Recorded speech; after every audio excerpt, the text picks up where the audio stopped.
Hi all, welcome back to Desi bloom and byte.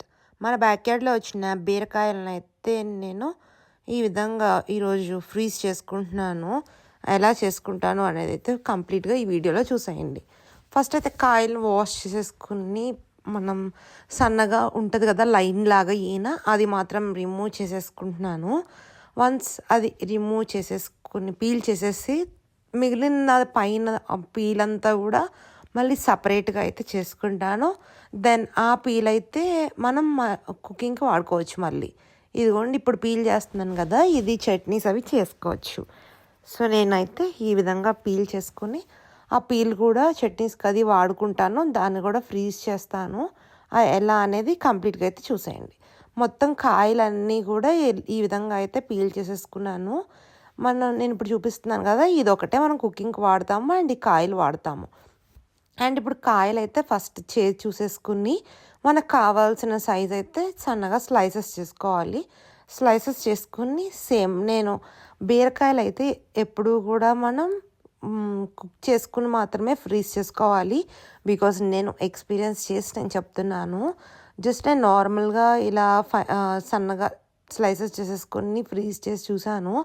చాలా పసరవాసన అట్లయితే వస్తున్నాయి.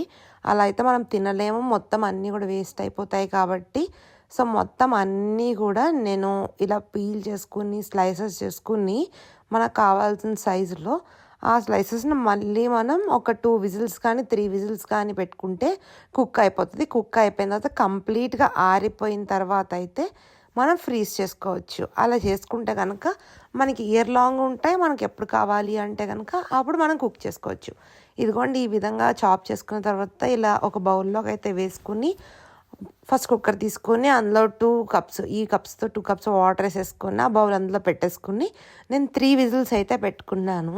3 విజిల్స్ అయిపోయేసరికి మనకి బాగా కుక్ అయిపోతుంది. నార్మల్గా కర్రీకి కుక్ అవుతాయి కదా, ఆ విధంగానే కుక్ అయిపోతాయి.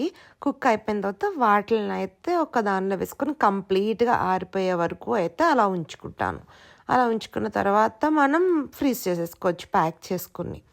ఇదిగోండి ఈ వీడియోలో చూపిస్తున్నాను, ఒకసారి చూడండి ఎలా కుక్ అయ్యాయి అనేది. అయితే మనం జస్ట్ ఇప్పుడు ఏంటంటే వండుకునేటప్పుడు జస్ట్ మామూలుగా మళ్ళీ ఫ్రీజర్లో నుంచి తీసేసి ఒక రోజు ముందు మొత్తం నార్మల్ కండిషన్కి వచ్చిన తర్వాత మనమైతే కర్రీ చేసేసుకోవచ్చు. రెగ్యులర్గా మీరు ఎప్పుడు ఫ్రెష్ కాయలు వండుకుంటే ఎలా ఉంటుందో ఆ విధంగానే ఉంటుంది, ఎలాంటి డౌట్ ఉండదు. ఇంత వాటర్ కంటెంట్ ఉంది కదా, నేను హార్వెస్ట్ చేసిన తర్వాత నెక్స్ట్ డేనే మొత్తం అన్నీ కూడా నేను ఇలా ఫ్రీజ్ చేసుకున్నాను ఎక్స్ట్రాగా ఉన్న కాయలు.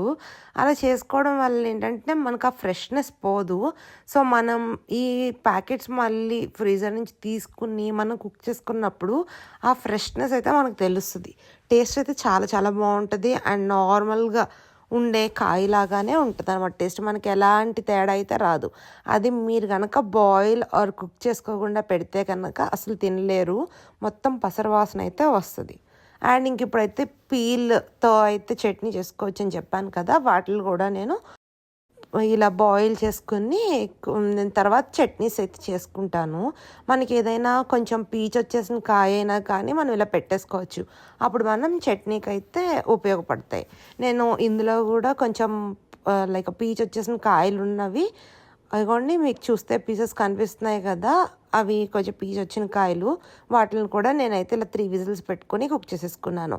సో ఇప్పుడు ఏంటంటే మనకి ఇందులో ఏ వెరైటీతో చట్నీ చేసుకోవాలంటే అలా చేసుకోవచ్చు. ఒకవేళ రెసిపీ తెలియదు అనుకుంటే మన ఛానల్లోనే బీరకాయ చట్నీ పీల్తో అది ఎలా చేసుకుంటాము అనేది రెసిపీ ఉంది, ఒకసారి వెళ్ళి చెక్అవుట్ చేయండి. అన్నీ ఇలా ఆరిపోయిన తర్వాత కంప్లీట్గా ఇలా జిప్ లాక్లో వేసుకుని అయితే మనం ప్యాక్ చేసేసుకోవాలి. ఈ వీడియోలో చూపిస్తున్న విధంగా చేసుకుని మనం ఫ్రీజ్ చేసుకోవడమే. మనం వండుకోవాలనుకున్నప్పుడు ముందు రోజు తీసుకుని మామూలు ఫ్రిడ్జ్లో పెట్టుకుని రెగ్యులర్ కుకింగ్ ఎలా చేసుకుంటాం తాలింపు అన్నీ వేసుకుని వేసేసుకోవడమే. చాలా ఫాస్ట్గా కుకింగ్ కూడా అయిపోతుంది. ఐ హోప్ ఈ వీడియో అయితే తెలియని వాళ్ళకి హెల్ప్ అవుతుంది అనుకుంటున్నాను. Thank you for watching. See you so